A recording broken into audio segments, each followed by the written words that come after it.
Hi everyone, welcome to my channel Quantum Pioneers. Thanks for your huge support on my first video. It's great to know that it encouraged some of you to rethink your career and also finding your life passion. Speaking in English is something new to me. I was a bit worried, but turns out I received a lot of positive feedbacks. You guys are awesome. In this video, I'll continue to share my personal journey and share about how I transformed from a shy boy with only a C grade in English A-level to confidently leading meetings in a top-notch investment bank.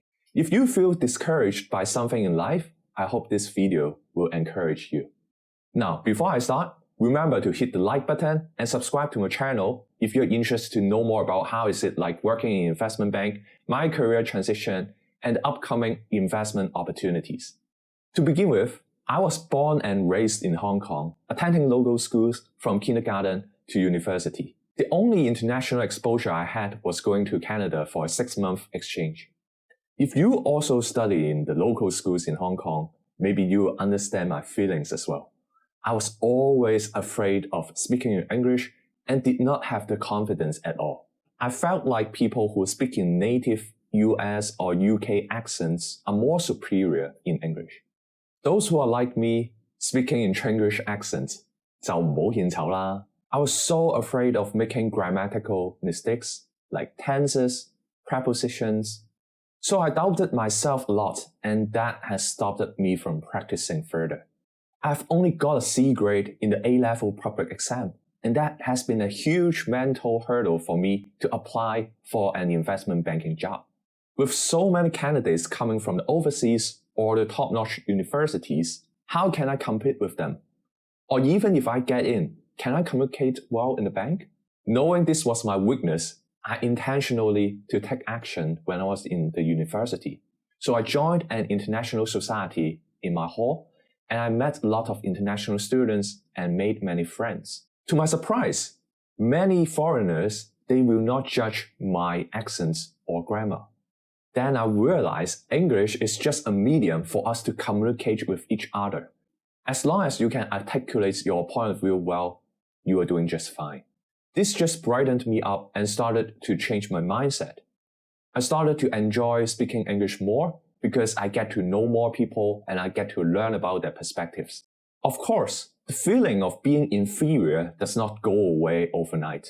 So I kept practicing, I kept reading the Wall Street Journal, I keep watching the US drama just to practice and to equip myself more. I even joined Toastmaster at my bank as well. Now, if you don't know what is Toastmaster, basically you will be given 3 minutes to prepare an impromptu speech on a topic. Then you will have to come out and share about your points, your views to the public. That was then I find out even the MDs, the senior managers, they will attend the Toastmasters to practice their English, to practice their presentation skills. There were many non-native speakers from, say, China or India as well. I came to realize this. Speaking a good native accent can impress people at first, but that does not define who you are. That does not define your performance at work.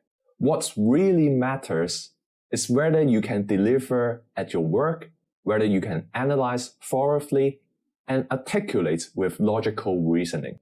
Now, before I left the bank, I was even the MC for several forums, town hall events with hundreds of people from the other countries. Looking back, I have grown a lot in the last 10 years.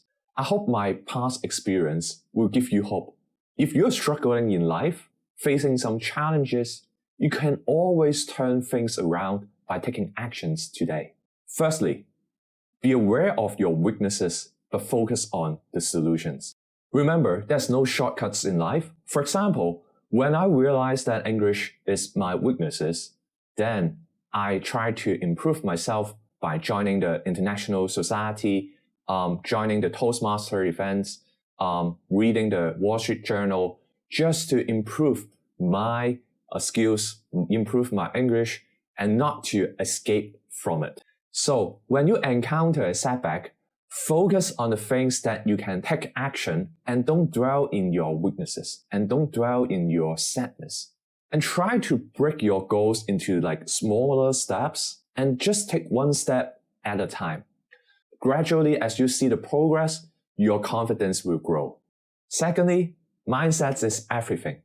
Be aware of your thought process and identify the triggers that lead you to that thought.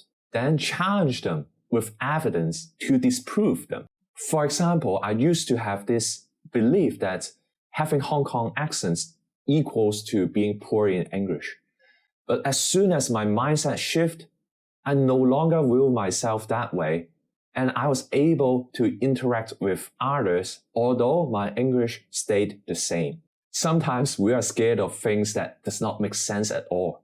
And once we start to peel off the issue and find out the root cause, then we will soon come to realize it's not a big deal at all. Thirdly, don't limit yourself and underestimate your potentials.